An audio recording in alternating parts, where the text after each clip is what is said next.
The evening air in Clayton County was thick and humid, a wet wool blanket smothering the landscape. It seeped into the cab of Special Agent David Harrington's old Ford Bronco, carrying the scent of roadside dust and the faint, sweet perfume of magnolia. David drove steadily, his hands loose on the wheel, enjoying a rare moment of peace. The last 3 months had been a controlled descent into hell, a deep undercover operation targeting a human trafficking ring. Tonight, for the first time in 96 days, he was just a man driving home to his wife and daughter. The tension that had been a coiled snake in his gut was finally beginning to unspool. Then, the world behind him exploded in red and blue. The flashing lights slashed through the twilight, painting his rearview mirror in jarring strokes of electric color. David took a slow, deliberate breath. He glanced at the speedometer, 55 miles per hour, exactly the speed limit. He signaled, smoothly guided the Bronco onto the gravel shoulder, and killed the engine. Demonstratively, he placed both hands on top of the steering wheel, fingers interlocked. It was muscle memory, a habit drilled into him over 2 decades in law enforcement. Calmness and predictability were your best friends during a traffic stop, even when you were part of the system. 2 figures emerged from the patrol car, their movements unhurried and confident. They were large men, their crisp uniforms straining at the shoulders and chests. Both were black. The older one, with flecks of gray at his temples and the weary, authoritative eyes of a veteran, approached the driver's side. The younger, more muscular officer, a faint smirk playing on his lips, took up a classic tactical position near the rear of the Bronco, his hand resting casually on the butt of his sidearm. "Good evening, sir." The senior officer's voice was a low baritone, smooth but lined with steel. "Sergeant Williams, according to the nameplate. Do you know why I pulled you over?" "No, officer, I can't say that I do," David replied, his gaze fixed straight ahead. He knew the rules of this game. Don't make direct eye contact. No sudden movements. "You crossed the solid center line about a half-mile back," the sergeant stated flatly. David mentally replayed the last few minutes of his drive. He hadn't. It was a textbook pretext stop, a 100% fabrication. "I see," he said, keeping his tone neutral. "License and registration, please." Slowly, narrating his actions, David reached for the glove compartment. "Sir, I am now reaching into my glove box for my vehicle's registration." Slowly, he retrieved the documents and his wallet. He purposefully handed them over without immediately revealing his FBI credentials. He wanted to see how far this would go.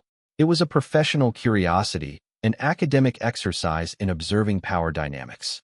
Sergeant Williams took the documents, gave them a cursory glance, and passed them to his partner, Officer Riggs. "Run him," he ordered over his shoulder. He then turned his attention back to David, his flashlight beam sweeping the Bronco's interior, lingering for a moment on the empty child's seat in the back. "Where you coming from, Mr. Harrington?" Williams asked. "Work," David replied. "And where is that?" "The Federal Building downtown." A low chuckle rumbled in Williams's chest. "That's a big place. You a janitor there? Or maybe you flip burgers in the cafeteria?" David felt a cold knot of anger tighten in his stomach, but his expression remained a mask of placid neutrality. He said nothing. This was textbook passive aggression, amplified by the authority of a badge and a gun. He'd witnessed it hundreds of times. He'd just never been on the receiving end. "I asked you a question." The sergeant's voice hardened. "I'm a government employee," David answered evenly. Just then, Officer Riggs returned from the patrol car. "He's clean, Sarge. No warrants, records clear." "Thank you, officer." Williams didn't take his eyes off David. He seemed disappointed, as if a potential source of entertainment had just dried up. He needed to find another way in. "Mr. Harrington, I smell alcohol on your breath. Have you been drinking tonight?" It was a blatant lie. David hadn't touched a drop of alcohol in months while on assignment. "No, sir, I have not." "Well, I think you have," Williams said, a slight, predatory smile touching his lips. "Please step out of the vehicle." The please was not a request. David took another deep, centering breath. The game was no longer interesting. He opened the door and swung his legs out, standing up. He was fit, but he was a good head shorter than the 2 officers, who seemed to loom over him in the flashing lights.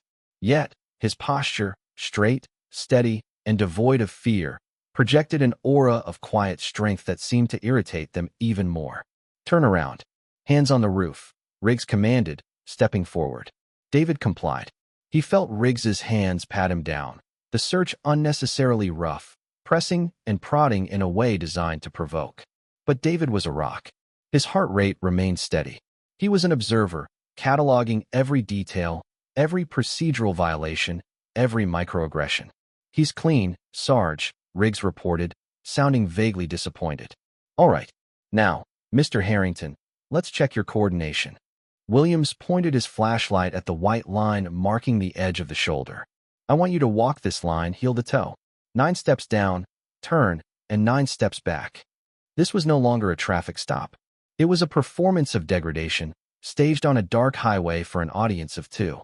David executed the test with flawless precision, his movements steady and balanced, a testament to years of rigorous physical and mental discipline. Sergeant Williams's face was a mask of open frustration.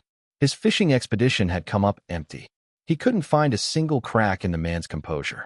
He had to end this, but he had to have the last word. He had to mark his territory.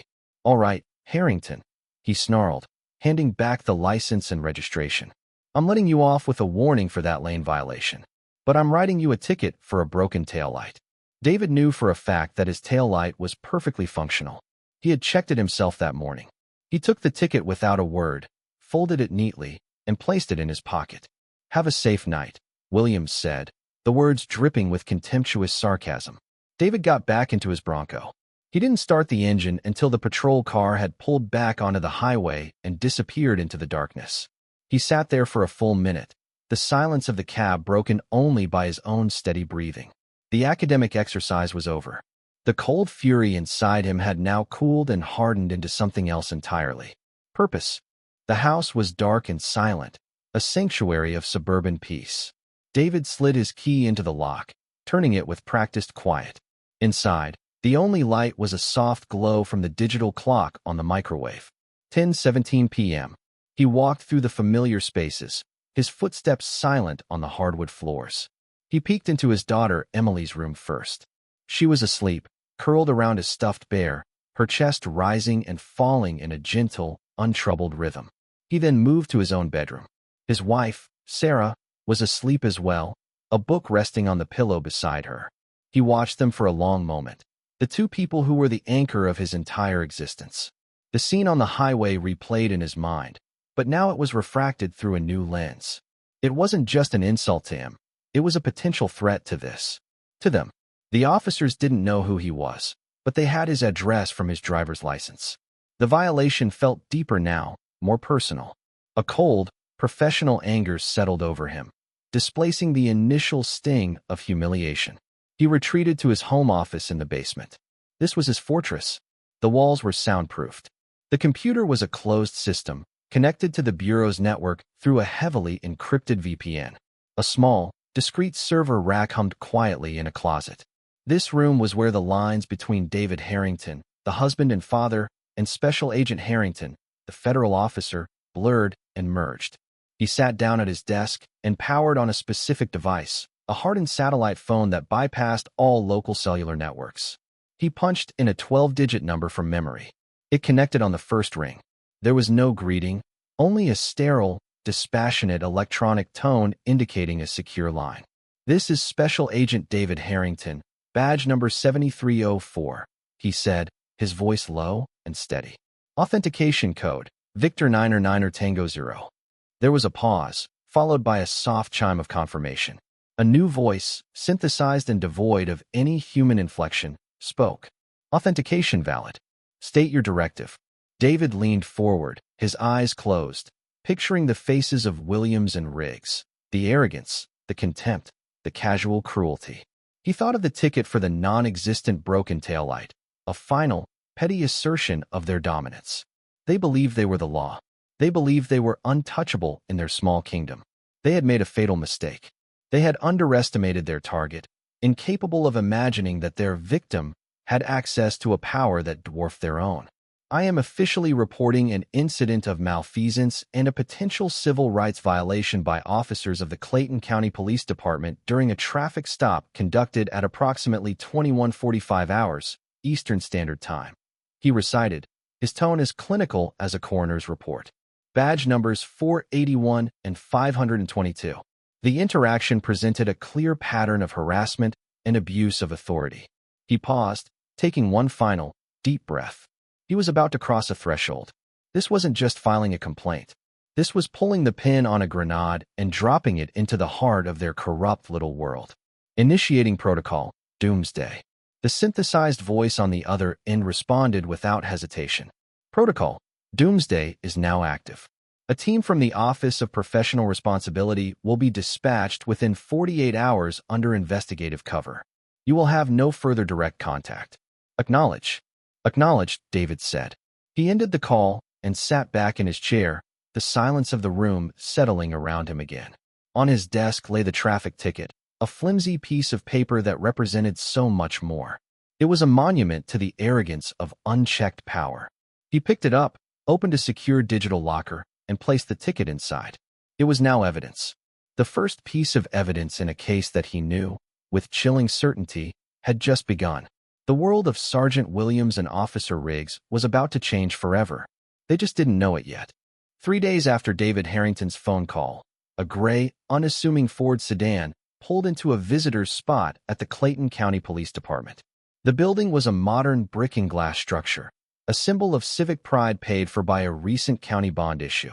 From the sedan emerged two figures who looked like the very definition of government bureaucracy. The man, Arthur Stevens, was in his late 50s, with a salt and pepper crew cut, a rumpled suit, and the patient, watchful eyes of a man who had spent a lifetime sifting through lies. He was a veteran of the Justice Department's Office of Professional Responsibility, OPR, a man who had investigated dirty cops, corrupt judges, and compromised federal agents from coast to coast. He moved with a deliberate slowness that many mistook for fatigue, but was in fact the economy of motion of an old wolf. His partner, Maria Chun, was his polar opposite. She was barely 30, with sharp, intelligent eyes behind stylish glasses and a tablet computer permanently attached to her hand. She was a data forensics prodigy, a new breed of investigator who could find patterns in digital chaos that others missed.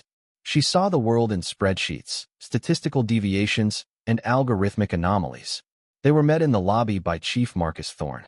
Thorne was a charismatic and politically savvy leader, widely praised in the media for modernizing the department and improving community relations. He was tall, impeccably dressed, and possessed a smile that could disarm politicians and charm donors.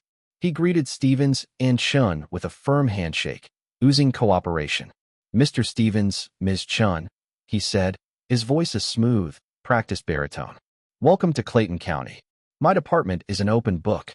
Whatever you need for your budget and performance review, just ask." "Thank you, Chief," Stevens said, his face impassive. "We appreciate your hospitality.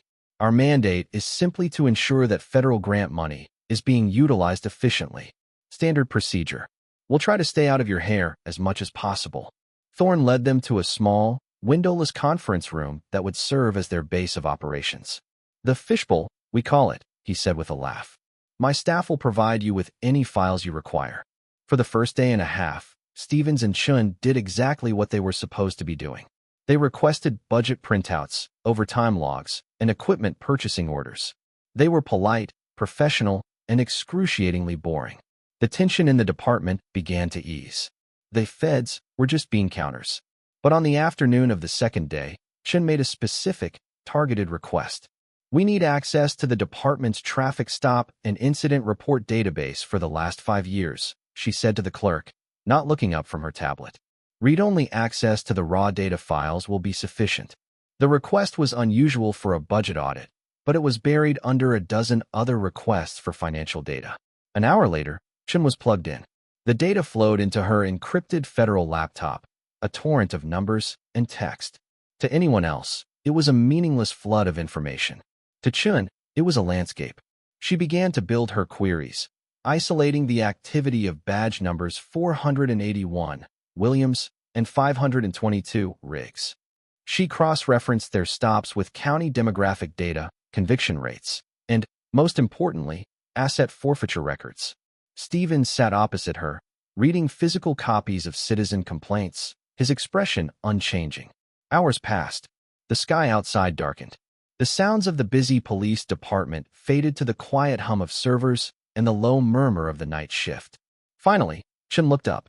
"Arthur," she said softly. He raised his eyes from a file. "You found it." She turned her laptop screen toward him. It was covered in charts and graphs. "It's not just a pattern," she said, her voice tight with clinical precision. "It's a business model." She pointed to a line graph. "Here is the demographic breakdown of Clayton County. 72% black, 24% white, 4% other. Now here," she switched screens, "is the demographic breakdown of traffic stops initiated by Williams and Riggs. 68% white. That's a statistical deviation so massive it can't be random. It's targeted." She continued, her fingers flying across the keyboard. "Now, look at the disposition of these stops. 4 black drivers, the vast majority end in a warning or a standard ticket. 4 white drivers, however, there's a huge spike in discretionary charges: DUI refusal, resisting without violence, failure to obey a lawful order. Charges that are hard to disprove and easy to levy." "And the punchline?" Stevens asked, already knowing the answer. Chen brought up one final chart. It correlated the discretionary charges with civil asset forfeitures. 95% of the vehicles and cash seized by these 2 officers came from the white drivers they stopped. The charges were almost always dropped later in exchange for the driver forfeiting their property without a fight. No conviction necessary. It's clean. It's legal on the surface. And it's generated over $2 million in the last 5 years. Stevens leaned back, the springs of his cheap chair groaning. "They aren't just cops," he said, his voice a low growl. "They're highwaymen with badges." Chen nodded. "And this is just 2 of them. I haven't even started running the analysis on the rest of the department." They looked at each other across the small table. The fishbowl suddenly felt like a submarine deep in hostile waters. The routine audit was over. The real investigation had just begun, and they both knew, with absolute certainty, that this corruption didn't stop with a couple of greedy patrolmen. It had to go all the way to the top. The summons came via a text message, blunt and devoid of pleasantries. "My office." Now, Sergeant Williams and Officer Riggs found Chief Marcus Thorne standing by the large window of his corner office, looking down at the town square. The afternoon sun glinted off the framed photos on his wall, images of him shaking hands with the governor, cutting ribbons with community leaders, and posing with smiling children. Thorne didn't turn around as they entered. "Close the door," he said. His voice, usually so smooth and reassuring, was clipped and cold. Williams and Riggs exchanged a quick, uneasy glance. They had worked under Thorne for years. They knew this tone. This was not a friendly chat. "We have a problem," Thorne said, finally turning to face them. His expression was unreadable, but his eyes were like chips of obsidian. "The auditors from the DOJ. They're not here about budgets. They're pulling traffic stop data." He paused, letting the weight of his words sink in. "Specifically, your traffic stop data." Riggs, the younger and more impulsive of the 2, shifted his weight. "Chief, we haven't done anything that ain't by the book." Thorne's gaze snapped to him, and for a second, Riggs looked like he wanted to shrink. "Your book," Thorne said, his voice dangerously low, "is about to be audited by the people who wrote the damn library. Did you stop a federal agent a few nights ago? A man named Harrington?" Williams's mind raced back. The white guy in the old Bronco. The one who was too calm, too collected. "We stopped a guy," he admitted cautiously. "He crossed the center line. We gave him a field sobriety. He passed. Wrote him a ticket for a broken taillight. It was a routine stop." "There was nothing routine about it," Thorne countered, stepping closer. "That man is a special agent with the FBI. He filed a complaint, and now I have 2 sharks from Maine Justice swimming in my fishbowl, and they're starting to smell blood. They're looking for patterns. Tell me, Sergeant, what kind of patterns do you think they'll find if they look at your record?" Williams stood his ground, but a bead of sweat traced a path down his temple. "We enforce the law, Chief." "You enforce your version of the law," Thorne shot back. "And in doing so, you have brought a world of trouble to my door. This stops now. No more discretionary stops. No more creative probable cause. You write tickets for speeding and running stop signs, and that's it. Am I clear?" "Crystal, Chief," Williams said. "Good. Now get out of my office. And pray they don't find anything." As the 2 officers left, Thorne's mask of control crumbled. He knew this was more than a complaint. This was a threat to the entire ecosystem he had so carefully built. The asset forfeiture program, which he publicly touted as a tool to fight drug dealers, was the financial engine of his power. It funded off-the-books community projects, political donations, and a slush fund that kept his allies loyal. Williams and Riggs were just cogs in that machine. But their greed and arrogance had drawn unwanted attention. He had to get ahead of it. Meanwhile, in their windowless room, Stevens and Chun had moved to the next phase. Chin's data had given them a roadmap. Now they needed to find a voice. They scanned the list of victims, the names of people whose property had been seized after dubious stops. Most were out-of-state drivers, transient, and unlikely to fight. But one name stood out: Dr. Alan Carmichael, a local physician with a clean record who had forfeited his late-model BMW after being arrested for DUI refusal, despite blowing a 0.00 on a breathalyzer. The charges were later dropped.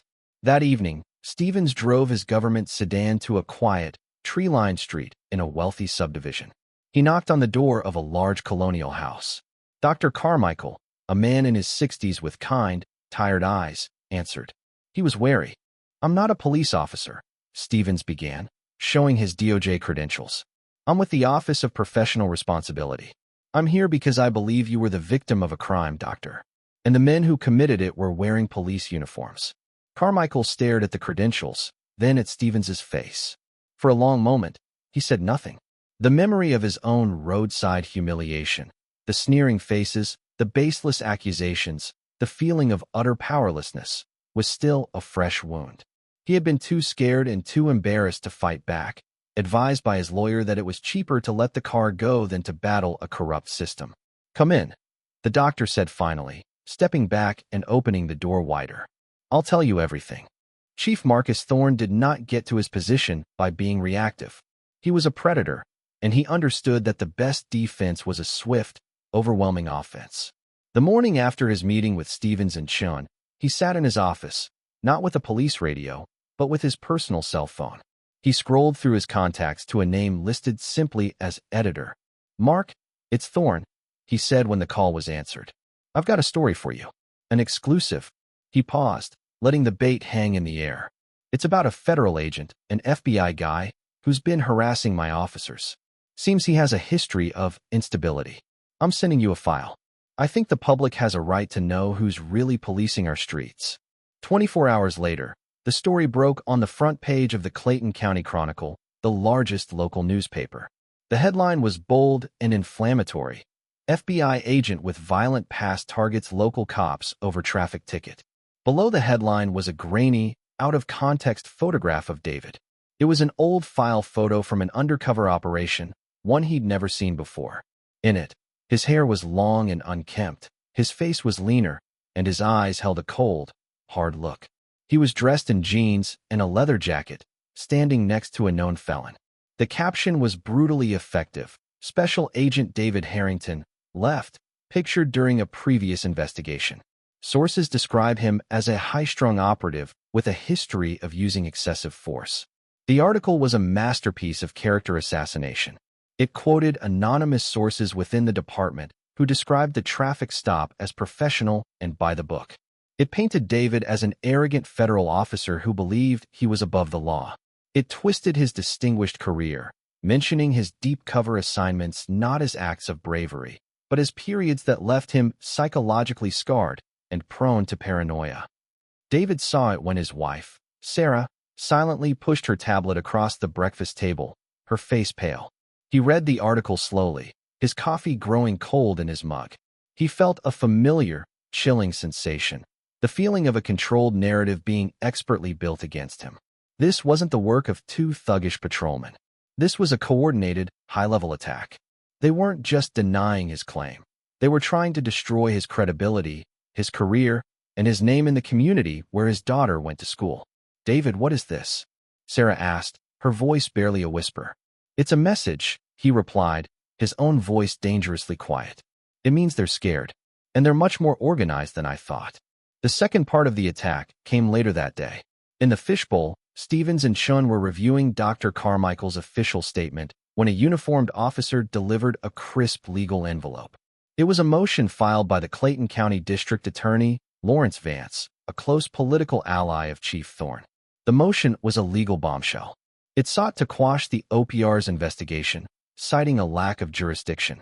It argued that a simple traffic complaint was a local matter, and the DOJ's involvement constituted an unwarranted federal overreach into sovereign county affairs. It demanded Stevens and Chen cease all investigative activities and turn over their findings to the DA's office immediately. Stevens read the document, his expression hardening into granite. "Vance is in on it," he said, tossing the papers onto the table. "Of course he is. He's Thorne's personal gatekeeper. He buries the cases after Thorne's guys seize the assets." Chen looked up from her laptop. "The legal challenge is weak. It won't hold up on appeal, but it can stall us for weeks, maybe months. They're building a wall around themselves."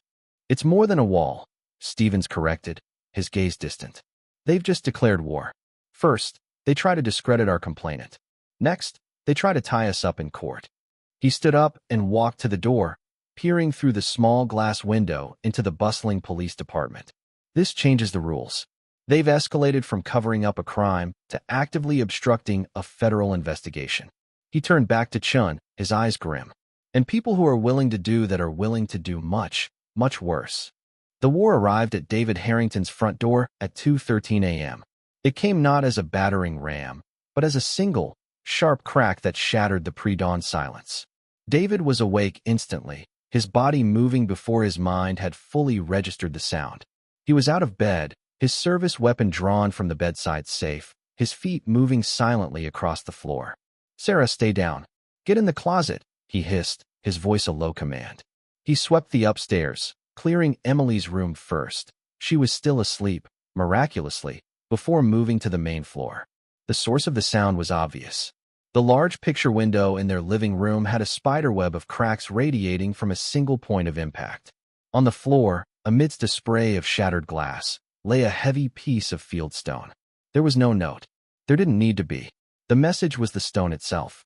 "We know where you live. We can reach you."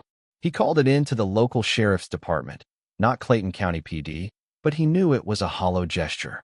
A report would be filed. No suspects would be found. The true purpose of the call was to create an official paper trail. The real damage was not to the window, but to the sanctity of their home. The next morning, the air was thick with a fear that tasted like metal.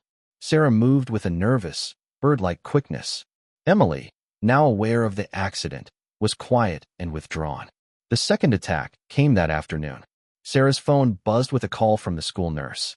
Emily was in her office, crying. A boy in her class had cornered her during recess. "He asked me if you were a psycho, Daddy." Emily sobbed into the phone later, her small voice breaking David's heart. "He said he saw your picture in the paper, and his dad said you're a bad man who hurts people." The third attack was the next day. Sarah went to the grocery store, and when she returned to her car, all 4 tires were flat, slashed with a knife. She stood in the sprawling parking lot, feeling 1,000 eyes on her, feeling exposed and utterly terrified. That night, after putting a tearful Emily to bed, David sat with Sarah at the kitchen table. The newspaper article was still there, a silent accusation. The invisible wall of security that had always surrounded their lives had been systematically torn down. "This isn't about a traffic stop anymore, is it?" Sarah said, her voice trembling but firm. She was scared, but she was not weak. "They're coming after us, David. After Emily." David looked at his wife, at the fear in her eyes that he had put there, and the cold, professional anger inside him burned into a white-hot rage. He had followed the rules. He had activated the proper channels. He had trusted the system to work. But the system was slow, and the enemy was playing by a different set of rules, the rules of the street, where intimidation and fear were the primary weapons. "You're right," he said, his voice low and hard. "I made a mistake. I reported this as a civil rights complaint. I should have reported it as an organized crime investigation from the start." He stood up and walked down to his basement office. The time for relying on Stevens and Chun was over. They were good agents, but they were outsiders. He needed his own people. He needed hunters. He bypassed the secure sat phone and picked up an encrypted burner phone he kept for emergencies. He dialed a number he knew by heart, a number that connected to a man who had gone through hell with him on 3 different continents. "Yeah," a gravelly voice answered. "Frank, it's Dave Harrington. David said, the sound of his own name feeling foreign after months undercover. There was a brief pause, then recognition. Davy, you sound like you're in a damn tomb. I thought you were stateside. I am. And I've got a problem. Off book. The line went quiet for a moment. Frank understood the code. Off book meant trouble that the Bureau's bureaucracy couldn't, or wouldn't, handle quickly. It's personal, Frank, David continued. They're targeting my family. That was all he needed to say. The tone on the other end of the line shifted from casual to ice-cold professional. Give me a location and a target. Who are we lighting up? The Clayton County Police Department, David said. Starting with the chief, Marcus Thorne. I need a full workup. Financials, connections, political allies, skeletons. I don't want to audit him, Frank. I want to dismantle him. Consider it done, Frank replied without hesitation. Welcome back to the war, Dave. David ended the call. He stood in the silent basement, the decision made. Protocol. Doomsday was still in motion, a slow-moving glacier of justice. But now, he had unleashed his own force of nature.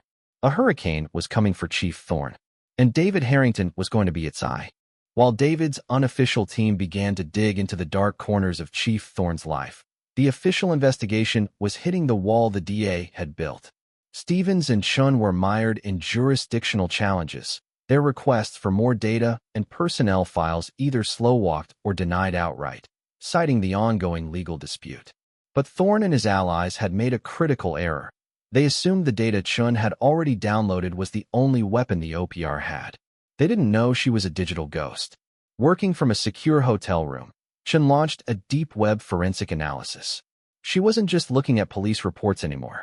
She was targeting the digital footprint of the department's command staff, starting with Thorne himself. She scraped public records, campaign finance disclosures, and property deeds. She cross-referenced them with the timelines of major asset seizures. A new, far more sinister pattern began to emerge. It started with a shell corporation. Thorne was a minority partner in an LLC called Clayton Community Development Group. On the surface, it bought and sold distressed properties. But Chun discovered its primary source of capital came from a local auction house. The very same auction house that exclusively handled the sale of all vehicles and property seized by the Clayton County PD. The LLC was buying the best cars for pennies on the dollar, then reselling them at full market value in the next state over. It was a perfectly legal money laundering cycle. It's a full-blown racketeering operation, Chun told Stevens, her eyes wide with the scope of her discovery. Thorne isn't just skimming. He's running the department like a mafia family. The seizures aren't a bug, they're the entire feature. At the same time, David got a call from Frank. You were right, Davy. Frank's voice was grim over the encrypted line.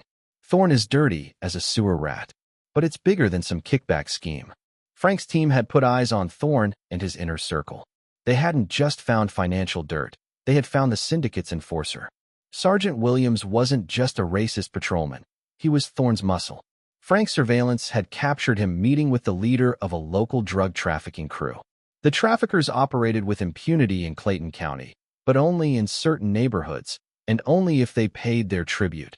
Not to a crime boss, but to the chief of police himself, with Williams as the bagman.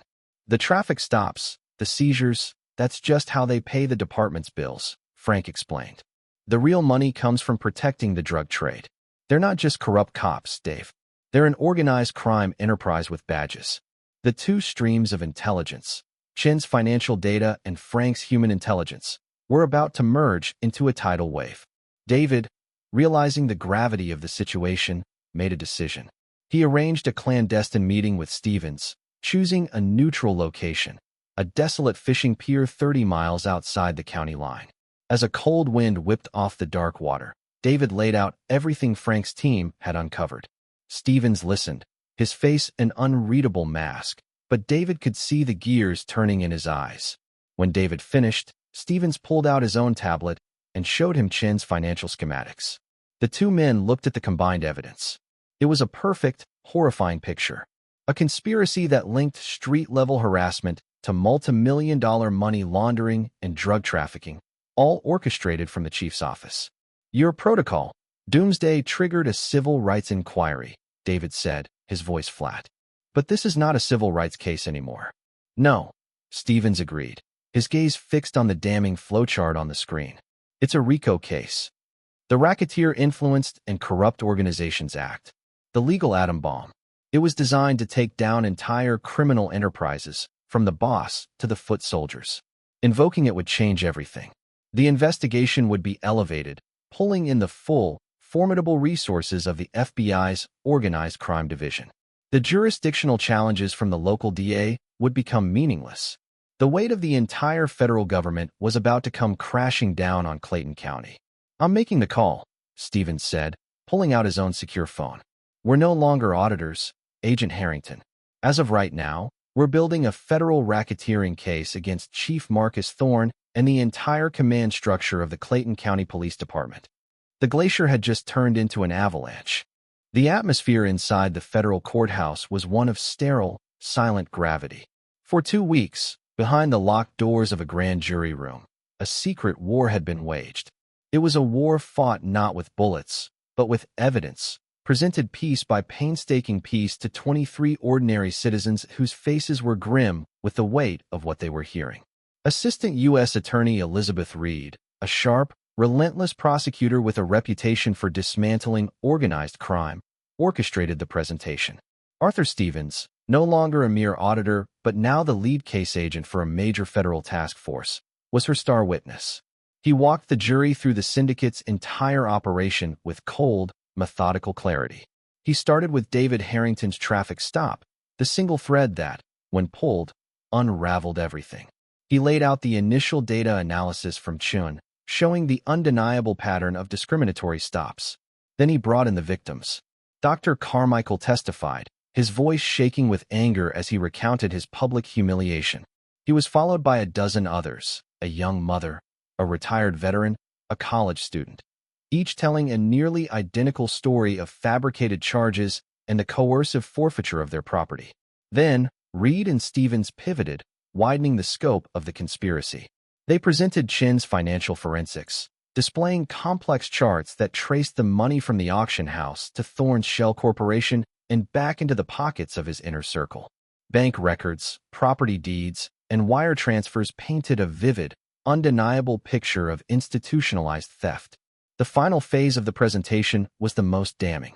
They introduced the evidence of the racketeering enterprise, backed by the full force of David's off-book investigation, which had now been officially integrated into the task force.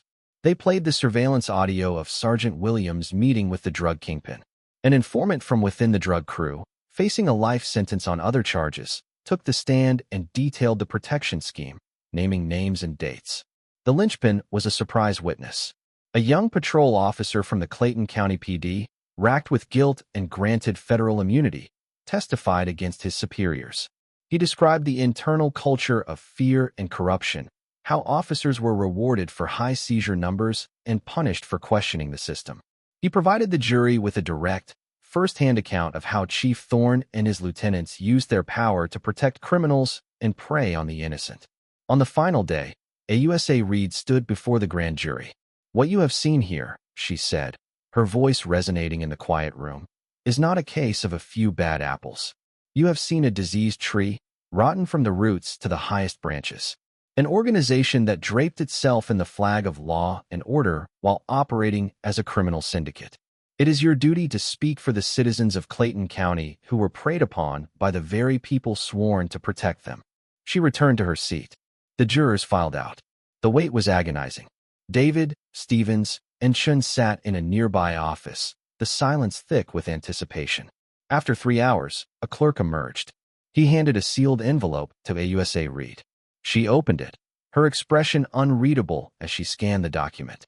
Then, she looked up at the team, and a slow, grimly satisfied smile spread across her face. "We got it," she said. "A true bill. They've indicted the entire enterprise under RICO." She held up the document. Indictments for Chief Marcus Thorne, Sergeant Williams, Officer Riggs, District Attorney Lawrence Vance, and 12 other senior officers and associates. The warrants are being signed as we speak. It was over. The secret war was won. Now, the public one was about to begin. The operation began in the cold, blue darkness before dawn. At a closed-off industrial park miles outside the Clayton County line, an army had gathered. This was not the slow, methodical force of auditors and investigators. This was the hammer of the federal government. Dozens of FBI tactical vehicles, black and imposing, sat idling in perfect formation. Agents in heavy body armor performed final checks on their gear, the quiet clicks of magazines and buckles the only sounds cutting through the pre-dawn stillness.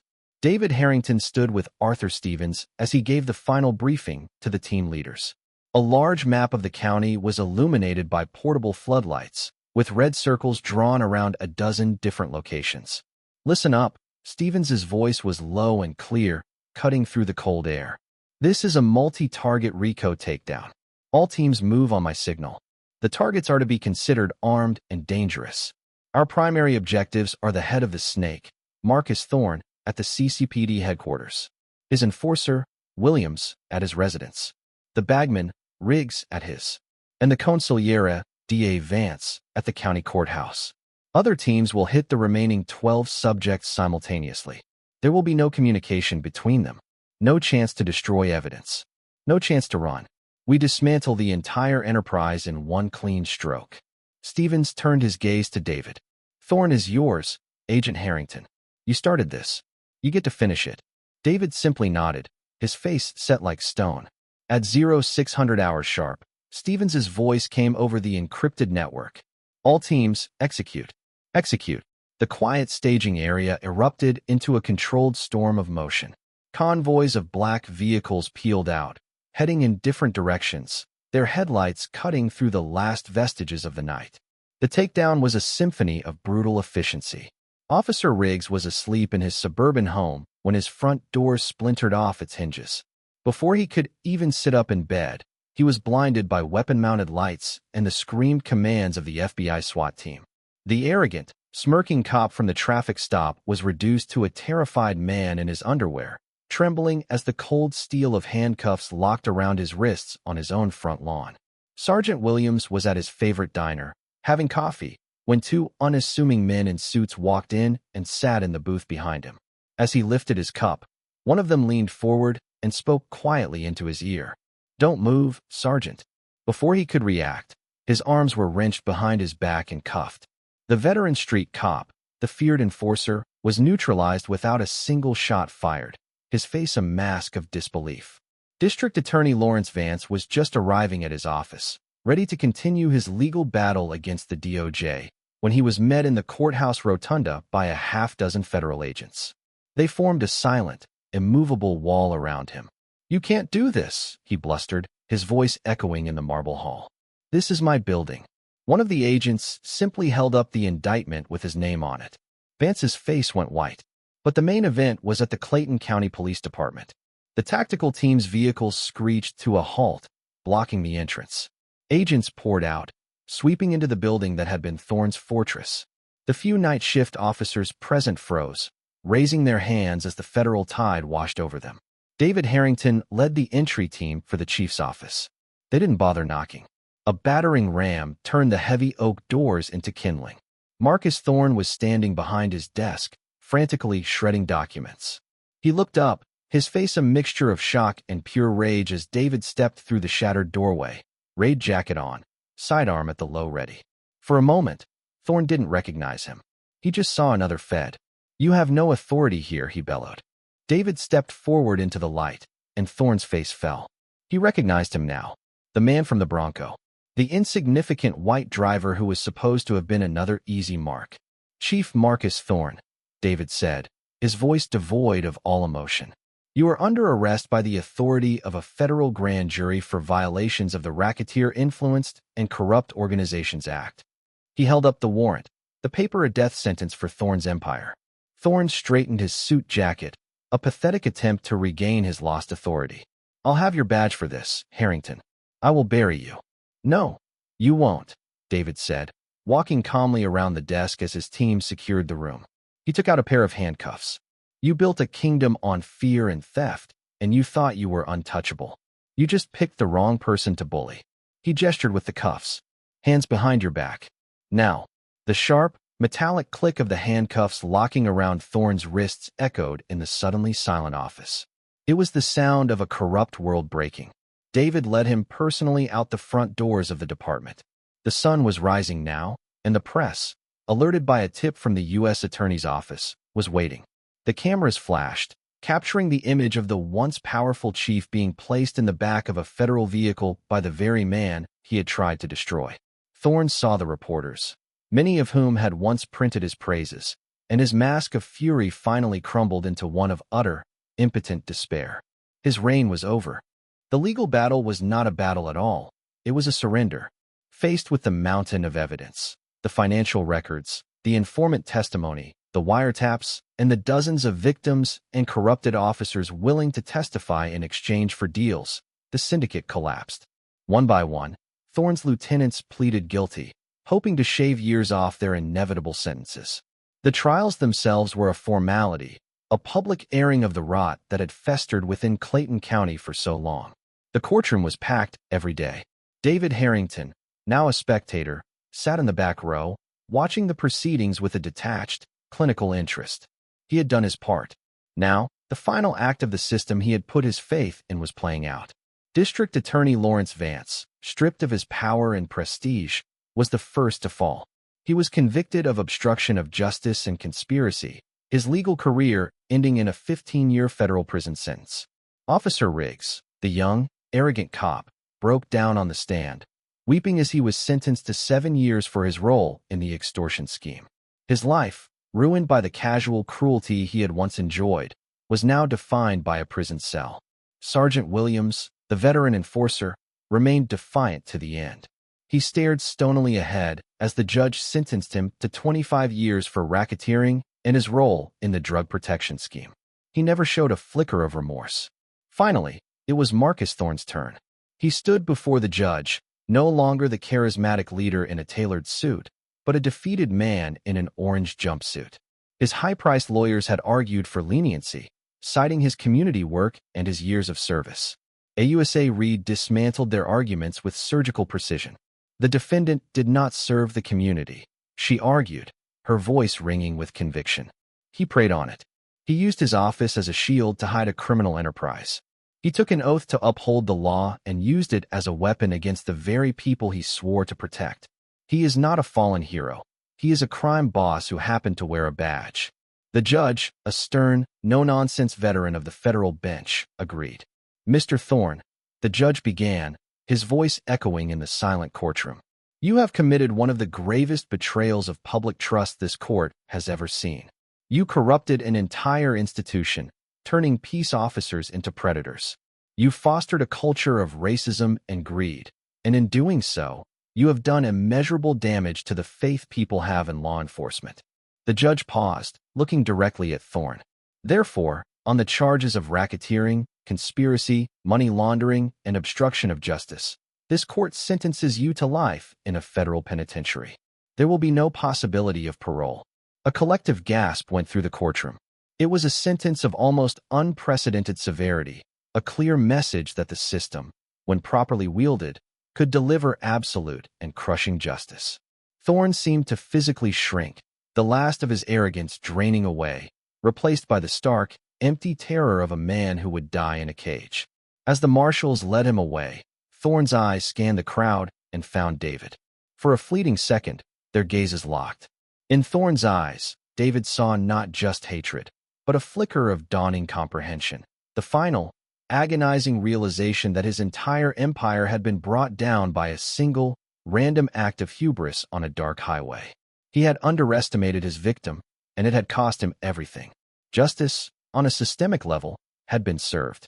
The Clayton County Police Department was disbanded and placed under federal receivership to be rebuilt from the ground up.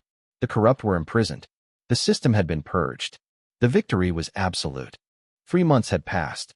Autumn had settled over Clayton County, painting the leaves in hues of gold and crimson. David Harrington sat on his front porch swing, a mug of coffee growing cold in his hands. The large picture window behind him had been replaced, the glass pristine and new, but it looked different to him now. It looked fragile. He was watching Emily play in the front yard. She was laughing, chasing a soccer ball, but her laughter was different, quieter. Every so often, when a car she didn't recognize drove down their street, she would stop and watch it until it was gone. Her 7-year-old eyes had learned a vigilance that no child should have to possess. Sarah came out and sat beside him, draping a blanket over their laps. She didn't say anything, just leaned her head on his shoulder. They had installed a new security system, a state-of-the-art network of cameras and sensors. She checked the monitor on her phone 3 times an hour. The easy, unthinking peace of their suburban life was gone, replaced by a low, constant hum of awareness. This was the scar tissue. This was the price. On the small table beside the swing lay a letter in a handsome leather-bound folder. It had arrived by courier that morning. It was from the director of the FBI. Inside was a formal commendation for exceptional service and courage, and a personal offer of promotion to section chief at headquarters in Washington, D.C. It was a major promotion, a desk job, a safe job. It was the Bureau's way of rewarding him, of acknowledging the victory he had won. He had won. There was no question about that. The syndicate was destroyed. The corrupt were in prison. A federal task force was rebuilding the local police department from the ground up, implementing new standards of accountability. He had activated a protocol and watched an entire corrupt system burn to the ground.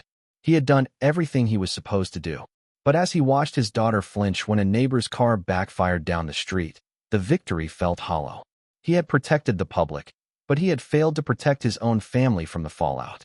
The stone through the window, the slashed tires, the taunts in the schoolyard.